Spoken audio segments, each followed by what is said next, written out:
అందరికీ నమస్కారం. Welcome to it's UTV. ప్రస్తుతం మనతో పాటు ఉన్నారు ప్రముఖులు శివరుద్ర సాధువు గారు. సో గురుగారితో మాట్లాడి మరిన్ని విషయాలు తెలుసుకునే ప్రయత్నం చేసేద్దాం. నమస్కారం గురుగారు. నమస్కారం, చెప్పమ్మా. గురుగారు, అందరు కూడా చాలా కష్టపడి ఒక సొంత ఇల్లు అనేది కట్టుకుంటారు కదా. కానీ ఆ సొంత ఇంట్లోకి వెళ్ళిన తర్వాత మనం చాలాసార్లు చూసిన సందర్భాలు ఏంటంటే, ఇంటికి వెళ్ళిన తర్వాత సుఖశాంతులు అనేవి ఉండవు. అసలు దానికి కారణం ఏంటంటారు? అనుభవజ్ఞులు చెప్పిన మాట ఏంటంటే అమ్మా, గురువులే కానీ గురు సాధకులే కానీ మనం ఎలా తీసుకోవచ్చు అంటే అమ్మ, ఒక ఇల్లు గురించి అని శంకుస్థాపన అని వింటూ ఉంటాం మనం అప్పుడప్పుడు. అంటే దట్ ఇనాగ్రేషన్. అయితే ఈ ఇనాగ్రేషన్ చేసినప్పుడు ఏం చేస్తారంటే అమ్మ, ఇప్పుడు అంటే పొలిటికల్ లీడర్స్ వస్తున్నారు, పెద్ద మనుషులు వస్తే ఓపెన్ చేస్తున్నారు కదా. శంకు అనేది స్థాపించడం భూమిలో చేయాలి, శంకుస్థాపన. ఈ శంకుస్థాపన భూమిలో ఎలా చేస్తారంటే అమ్మ, శంకు అనేది మొత్తానికి 12 మూలలు ఉంటుంది. అంటే అది శివలింగం ఆకారం ఉంటుంది కానీ శివలింగం కాదు. పైన 4 మూలలు ఉండే అమ్మ, కింద 8 మూలలు ఉంటుంది. దాన్ని శంకు స్థాపించేటప్పుడు ఇంటికి ఈశాన్యంలో ఒక 5 నుంచి 6 అడుగులు లోతుకు తవ్వి పెడతారు. ఎందుకు పెడతారు అసలు అది అంటే, ప్రతి ఇంట్లో విగ్రహాలు పెట్టుకునే ఆచారం ఉండదమ్మా. కొందరి ఇంట్లోనే విగ్రహాలు పెట్టుకుంటారు. ఏ ఇల్లైనా తీసుకో తల్లి. అయితే శంకుస్థాపన చేసిన ఇంట్లో సుఖశాంతులు ఉంటాయి. ఓకే, నేను చెప్పిన శంకుస్థాపనలో మళ్ళీ ఈ శంకే కర్రతో కూడా చేస్తారు. అయితే ఎందుకు చేస్తారు అంటే, మీ ఇలవెలుపు మీ కులదైవాన్ని మీరు అక్కడ శాశ్వతంగా పెడతారు. ఓకే, ఇప్పుడు మీ ఇంట్లో అమ్మ నరసింహస్వామి దేవుడు ఉన్నాడు అనుకో తల్లి, కానీ నువ్వు నరసింహస్వామి చిత్రపటాల్లోనే పూజించాలి. నువ్వు మీ ఆచారం అది, అంతే. నువ్వు విగ్రహాలు పెట్టుకుంటానంటే కొన్ని సందర్భాల్లో తిప్పి కొడుతుంది అంటారు, బెడిసి కొడుతుంది, పట్టదు, చేయలేము అని అంటారు కదా. ఇలాంటి అన్ని పూర్వీకులు ఆలోచించి ఏం చేస్తారంటే, పెద్దవాళ్ళందరూ శంకుస్థాపన ఇంట్లో ఈశాన్యం మూలలో చేసిన తర్వాత దానికి శంకుస్థాపన చేసేది కూడా అమ్మా పద్ధతి ప్రకారంగా చేస్తారు. మొదట ఇల్లంతా పిల్లర్స్ వేస్తారు కదమ్మా, ఒక 12 పిల్లర్స్ 20 పిల్లర్స్ ఉంటుంది వాళ్ళ ఇంటి ప్లాన్ బట్టి. ఉన్నప్పుడు మేస్త్రి సమక్షంలోనే ఈ శంకుస్థాపనకు సంబంధించింది ఒక పురోహితుడు అనర్గళంగా చేసే ఒక వ్యక్తి వచ్చి శంకుస్థాపన కార్యక్రమాలు చేయించే పద్ధతి ఎలా ఉంటుందంటే, శంకుని మొదట అష్టసుగంధాలతో మంచి శుభ్రపరిచి ఆ కుటుంబం అందరూ దాని మీద నీళ్లు పోసి చాలా చక్కగా కడిగి పసుపు, గంధం, కుంకుమ, కొబ్బరికాయలన్నీ కొట్టి ఆ నీళ్ళన్నీ చేసి దానికి గంధాన్ని రాసి పసుపు, కుంకుమ, ఒక బొడ్రాయి ఊర్లలో ఎలా ఉంటుందమ్మా అలా పూజ చేస్తారు. చేసిన తర్వాత ఎక్కడైతే ఈశాన్యం మూల వస్తుందమ్మా అక్కడ ఒక చిన్నగా ఒక 4 ఇటుకలు పెట్టి ఈ శంకుని ఆ కిందికి తీస్తారు. ఇంటి యజమాని, వచ్చిన సాధువులు, వచ్చిన పురోహితులు వాళ్ళు ఏం చేస్తారు, లోపలికి దింపి అక్కడ నవరత్నాలు అంటే 9 రకాలైన రత్నాలు దొరుకుతాయి మార్కెట్లో. ముత్యాలు ఉంటాయి అందులో, కొంచెం వెండి, కొంచెం బంగారం అన్నీ కలిపి ఉంటాయి. ఇవన్నిటినీ కొన్ని పువ్వులు, కొన్ని పలహారాలు, కొన్ని పండ్లు ఇచ్చి పాదరసంలాగా అన్నీ చేసి అక్కడ ఆ పురోహితుడు మంత్రోచ్చరణ చేస్తూ అందులో ఉన్న శంకు దగ్గర వేయాలి. వేసినప్పుడు ఒక అభిషేకం లాగా జరుగుతుందమ్మా. జరగగానే ఇక్కడ మేస్త్రి ఉంటాడు కదా, ఇమ్మీడియట్లీ కట్టేసేయాలి. దాని మీద సిమెంట్ వేసేసేస్తారు. వేసేసి 4 ఇటుకలు పెట్టి ఆ శంకుని మూసేస్తారమ్మా. మూసేసినాక పురోహితుడు పైకి వచ్చి ఈ మనం అంటే ఎవరినైతే మనం మాట్లాడుకుంటాం వచ్చి ఆ ఈశాన్యంది కనబడేలాగా ఉండి హోమం చేయాలి. హోమం చేసినప్పుడు మనం చదివే మంత్రాల ద్వారా దుష్టగాలి బంధించబడుతుంది. ఎలా బంధించబడుతుంది గురువుగారు? ఇది పెద్ద శాస్త్రీయతకి సంబంధించింది, ఎవరు చెప్పలేరే. అంటే అక్కడ నీవు కులదైవాన్ని బందీ చేసావు, అక్కడ నీ ఇంటి దేవుడిని ఆయనకి డ్యూటీ అప్పచెప్పినట్టు హోమం చేస్తూ ఉన్నాము, మహాయజ్ఞ కార్యక్రమాలను చేస్తూ ఉన్నాము ఇల్లు కట్టుకోవడానికి. ఇల్లు అంటే ఎంత గొప్ప అమ్మా, ఎంత కష్టపడి, ఎంత ఆశ, అప్పు తెచ్చి ఎంత బాధ అవుతుంది. పిల్లలు అంటే సందడుకుంటారు కానమ్మా, ఇల్లు కట్టే పెద్ద మనిషిని ఒక్కసారి గుండె దగ్గర పట్టుకొని చూడమ్మా, ఆ డబ్బు మామూలుగా ఉండదు తల్లి. భయం. 1,00,000 అనుకుంటే 10 లక్షలు అవుతాయి, 1 కోటి అంటే 2 కోట్లు అవుతాయి. తటస్థంగా మనసు నిద్రపోడు, తిండి తినడు. ఆ తల్లిదండ్రులు పడే వేదన మామూలుగా. అయినా వాళ్ళు ఏం ఆశ తెలుసా, పిల్లలు బాగుంటారు. అందుకనే అక్కడ మన కులదైవం విలవెలుపులు శంకుస్థాపన రూపంలో ఉంటారు. యజ్ఞ సాక్షిగా ఆ స్థలంలో కొన్ని దరిద్ర శక్తులు, కొన్ని దుష్టగాలులు, ఎందుకంటమ్మా ఆ స్థలం నీది, కొనుక్కున్నావు కాబట్టి. అంతకుముందు ఎవరిది ఉండే అక్కడ? ఒక 50 ఏళ్ళ కింద 100 ఏళ్ళ కింద శ్మశానమే ఉండవచ్చు, గుడే ఉండవచ్చు, పుట్టనే ఉండవచ్చు, ఎవడైనా సచిన శవమే ఉండొచ్చు ఆడ. ఎన్నో ఉండడం చేత అంత అవలీలగా ఇల్లులు కట్టేసిన ఇంట్లల్లో ఇప్పుడు రోదన ఉంది. ఇదొక ప్రక్రియ చాలామంది చేసేవాళ్ళు. ఇప్పుడు ఎందుకు చేయట్లేరు తెలుసా అమ్మ? ఇప్పుడు నాకు తెలిసి హైదరాబాద్ మొత్తంలో ఒక్కళ్ళు ఇద్దరు ఉన్నారు చేసేవాళ్ళు నేను చెప్పిన ప్రక్రియ. నేను చాలా ఇంట్లోకి వెళ్ళినప్పుడు శంకుస్థాపన లేనిది నేను ఇంట్లో అడుగు పెట్టాను. అది చేసిన తర్వాతనే హోమం చేస్తా. హోమం చేసిన తర్వాతనే మీరు ఇల్లు కట్టే ప్రక్రియ నేను నిర్ణయించి వస్తాను అనమాట. చాలా ఇంట్లలో చేశాం. అయితే ఎందుకు చేయరు ఈ విషయం అంటమ్మా, ఎవరైతే శంకుస్థాపన చేస్తారో ఆయన రక్తం చూస్తుంది ఇల్లు. ఇక్కడ ఆ భయం ఉంది ప్రజల మధ్యలో. అర్థమైందా? మళ్ళీ చెప్తా. రక్తం చూస్తుంది, చేతులు చితికిపోతాయి ఆ పూజ చేసేటప్పుడు, ఆ రాయి పెట్టేటప్పుడు, లేకపోతే అవాంఛనీయ సంఘటనలు జరుగుతాయి ఆ ప్రాసెస్లోనే. తర్వాత ఎప్పుడైనా దైవాన్ని కూర్చోబెడుతున్నావు అక్కడ, మరి కూర్చుంటాడా ఊరికే? పూనకాలు రాంది కూర్చుంటుందా? పోలేరమ్మా, గమనించాలి. వెంకటేశ్వర స్వామి అయినా ఊరికే కూర్చుంటాడా? ఆయనకి ఎన్ని రెస్పాన్సిబిలిటీస్ ఇచ్చి కూర్చోబెడతావు అక్కడని? ఎవరు నువ్వు రెస్పాన్సిబిలిటీ ఇవ్వడానికి? నువ్వు ఎవరు అసలు రెస్పాన్సిబిలిటీ ఇవ్వడానికి? ఆ వంశ చరిత్ర, ఒక వంశ చరిత్ర, మంచి చెడు మర్యాదలు, పుణ్యం పాపాన్ని కర్మలని అనుభవించడానికి ఒక సాధువు వచ్చి అక్కడ పెడుతున్న ఆ శంకుస్థాపనలో నేను ఉన్నాను, గురుస్థానంలో నేను ఉన్నాను, దైవం మీరు ఉన్నారని రుజువు చేయడానికి. ఇంట్లో సుభిక్షత, సువిశాలమైన ఒక సామ్రాజ్యాన్ని మీరు ఏర్పరిస్తే మేము దానికి అన్ని విధాలుగా ఇకపైన వీరికి అందుబాటులో దేవుడు ఉన్నాడని నిర్ణయిస్తామన్న ఇల్లు సుఖశాంతులతో ఉంటుంది. ఇప్పుడు మీరు ఓవరాల్ ప్రశ్న అమ్మ, అలా ఇల్లు కడుతున్నారా? ఓపెన్గా చెప్తే కడతలేరు.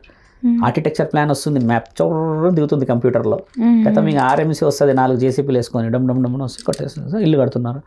బాగుంటుంది ఇల్లు, కానీ అందులో ఎన్ని రోగాలు వస్తున్నాయి, ఎంతమంది ఆరోగ్యాలు దెబ్బతింటున్నాయి, మనశ్శాంతి లేదు, తిన్న తిండి పెయ్యికి పట్టదు, ఎప్పుడు చూసినా గొడవలే గొడవలే గొడవలే గొడవలే, రోగాలు రోగాలు. ఎంతమంది బాధపడుతున్నారంటే అమ్మ, భూమికి ధరణీ మాతకి మనము బలమైన మాటలు ఇవ్వాలి. ఇప్పుడు నువ్వు ఈశాన్య మూలలో అది తవ్వినప్పుడు అమ్మ, ధరణీమాతకు ప్రమాణం చేస్తావు. అమ్మ ధరణీమాత, మేము భూమిని ఎంతో లోతుగా తవ్వుతూ ఉన్నాం, తవ్వుతున్న సమక్షంలో ఎన్నో జీవరాశులు కాలం చేస్తాయి. అందులో ఎన్నో చిన్న చిన్నవి ఉంటాయి కదా, చీమలు, పురుగులు, ఇంకేదో ఉంటాయి, కీటకాలు, క్రిములు ఎన్నో ఉంటాయి. వీటన్నిటికీ ప్రమాదం జరుగుతుంది. పాపముల నుంచి పుణ్యముల నుంచి కాపాడి మమ్ము మేము కట్టుకుంటున్న ఈ గూడు, అంటే ఈ ఇంట్లో సుఖశాంతులతో ఉండే విధముగా ఆశీర్వదించండి అంటే అప్పుడు పిల్లలు బాగుంటారు. పిల్లలు ఇంట్లో తాతలు ముత్తాతల నుంచి ఇది సుఖం. ఈ విధంగా ఇల్లు కట్టుకునే ప్రక్రియ ఉన్నది. ఇప్పుడు మీరు అన్నది ఎంతో విలాసవంతంగా కట్టుకుంటున్న ఇల్లు ఎందుకు సుఖశాంతులు లేకుండా పోతుంది అంటే బేస్ మనం మొదట చేస్తున్న ప్రక్రియని ప్రాయశ్చిత్తం చేసుకోవట్లేదు. మంచిగా చేసుకుంటే అమ్మ కొన్ని ఇళ్ళకి పోగానే నిద్ర వస్తుందా, ఒక నిద్రలాగా ఒక పాజిటివ్నెస్ వచ్చేసి భయ్ ఎంత మంచిగా ఉంది అని అరుగు మీద కూర్చుంటే ఒక పట్టాన లేవం, ఒక అర్ధగంట కూర్చునేది గంట కూర్చుంటాం. ఏదైనా ఆడుకోవాలంటే ఈ చెమ్మ చెక్క ఏముంటాయి ఆడేటి ఇవన్నీ కూర్చొని ఆడతారు. ఒకప్పుడు 6 బయట ఆడుకునేదే, ఇప్పుడు ఎందుకు ఆడతలేరు తల్లి? ఇది ఎందుకు పోయిందంటే అమ్మ ఈ లోపం ఉంది ఇక్కడ, వాస్తు లోపం ఇదంతా, దృష్టి లోపం ఇదంతా. మీరు చేస్తున్నదంతా ఎవరైతే గురువులు వచ్చి చేస్తారో ఆ గురువుల ద్వారా మీరు చేయాల్సిన ప్రక్రియలు ఈ విధముగా చేయడం చేతనే కదా పుణ్యం వస్తుంది. నువ్వు అలా చేయకుండా ఇల్లు లంకంతా కట్టి 3 నెలలకు ఇల్లు వదిలిపెట్టిపోయిన ఎన్ని ఇల్లు లేవు తల్లి అలా ఖాళీ. ఏమవుతుందంటమ్మా ఈ ప్రక్రియలు చేయకపోతే, నేను ఎందుకు చెప్పాను ఈ ప్రక్రియ అనేది తెలియాలని. ఇప్పుడు ఈ ప్రక్రియ చేయలేము అనుకో తల్లి, శంకుస్థాపన చేయలేము, ఆ శంకుని పాతలేము, అందులో ప్రతిష్ఠించలేము, హోమం చేయలేము, ఏమి చేయలేము, అక్కడ పెట్టేశాం. ఏం జరుగుతుందంటమ్మా, ఇల్లు ఎలా ఎలా ఎలా కడుతూ ఉంటావో దుష్టగాలులు అలా అలా యాక్టివేట్ హెవీ అవుతూ ఉంటాయి. అవి వాటిని బందీ చేయాలి అంటున్నా నేను మొదట. అంటే శాంతి పూజ లాంటిది ఇది. మనం ఎప్పుడు చేస్తాం తెలుసా శాంతి పూజ? ఇల్లంతా కట్టి రంగులన్నీ వేసి మొత్తం మంచి డీజేలు పెట్టి ఆ రోజు సత్యనారాయణ కథ చేస్తాం. నేనేమన్నంటమ్మా, సత్యనారాయణ కథ అనేది ఏదైనా చేసినా కూడా పైనుంచి చేసేది. నేను అన్నది భూమి కింది నుంచి పైకి రావాలి అంటున్నా. అంటే మనకు పునాది బలంగా ఉండకపోతే పైన ఏమి బలంగా ఎలా వస్తాయి తల్లి? అవును. కాబట్టి ప్రతి సంవత్సరం సత్యనారాయణ కథ చేసుకోవాలి, హోమం చేయించుకోవాలి. 3 సంవత్సరాలకు ఒకసారన్నా హోమం ఉండాలి ఖచ్చితంగా ఒక ఇంట్లో. లేదు అన్న సమక్షంలో ఎవరన్నా ఒక సాధువులనో లేకపోతే పురోహితులనో ఇంటికి పిలిచి వాళ్ళకి కావాల్సిన భోజనాలు ఏర్పరిచి వాళ్ళు తిన్న ఇస్తిరాకులు తీయాలి. ఒక పుణ్యం. ఎందుకు అది పుణ్యం ఎలా వస్తుంది అంటే, మీరు ఇప్పుడు లలితాదేవిని పూజించారనుకో తల్లి, ఇప్పుడు నీతో పాటు మీ స్నేహితురాలను పిలిస్తే ఆమె మహంకాళి దేవత యొక్క భక్తురాలు ఉంటుంది కదా, ఆ బిడ్డతో పాటు ఆ దేవత వస్తుంది లోపలికి. ఇందుకు ఇంట్లో సహపంక్తి భోజనం అవసరం. ముత్తైదులను ఏమంటారంటే, అమ్మ 11 మంది కూర్చున్నారు, అందరు చేతులు తీయాలి, మీరు అమ్మ నువ్వు తీయమ్మ, వచ్చి ఆరోగ్యం బాగాలేదన్నావు కదా, వాళ్ళందరూ ఇస్తరాకులు తీయండి. ఎందుకు తీయమంటారు ఇస్తరాకులు అంటే, ఒక్కొక్క వ్యక్తి దగ్గర ఒక శక్తి వస్తుంది. ఒక దగ్గర నారసింహుడు రావచ్చు, ఒక దగ్గర అమ్మ రావచ్చు, ఒక దగ్గర ఇంకో శక్తి రావచ్చు, ముక్కంటే రావచ్చు. ఇట్లా అందరు రావడం చేత నీ ఇంట్లో నీకు కొన్ని అర్హతలు ఉండవు, నీ ఇంట్లో కొన్ని పాపాలు కొన్ని అనుభవాలు చేయడం చేత నీకు ఆ పూజా విధానంలో శక్తి రాకపోవచ్చు. కానీ వీళ్ళందరూ బయట నుంచి వచ్చి శక్తి ఇస్తారు. ముత్తైదులు ఇలా ఒళ్ళు పట్టుకు ఇట్లా ఇట్లా పట్టుకొని అక్షంతలు వేస్తూ ఉంటే కళ్ళల్లో నుంచి ఎంతో ఆనందంగా ఏడుస్తారు. మీకు గుర్తుందా? ఇది అసలైన యొక్క ప్రతిఫలం చూసే పద్ధతి. మనం ఏం చేస్తామంటే, అమ్మ ఈ రోజుల్లో వచ్చిన వాడి మొహం చూసి బొట్టు పెడతాం. నువ్వు పెట్టేది బొట్టు కాదు, అక్కడ పుణ్యం. ఇప్పుడు మీరు అడిగిన ప్రశ్న, ఒక ఇల్లు అనేది ఎందుకంత డెప్త్గా చెప్తున్నా అంటమ్మా, సొంత ఇల్లు అందరికి అలా అమ్మ. ఆ ఇల్లు లేక ఎంతమంది ఈరోజు కిరాయిలు కట్టలేక ఎన్ని బాధలు అనుభవిస్తుర్రో వాళ్ళకి తెలుసు. ఇప్పుడు చాలామందిని మనం గమనించి చూస్తే తాతలు ముత్తాతలు ఎవరు సంపాదించిన ఆస్తుల మీద ఉండదు, సొంతంగా కాళ్ళ మీద కష్టపడి సంపాదించాలంటే బ్యాంకు లోన్లకు వెళ్ళాలి.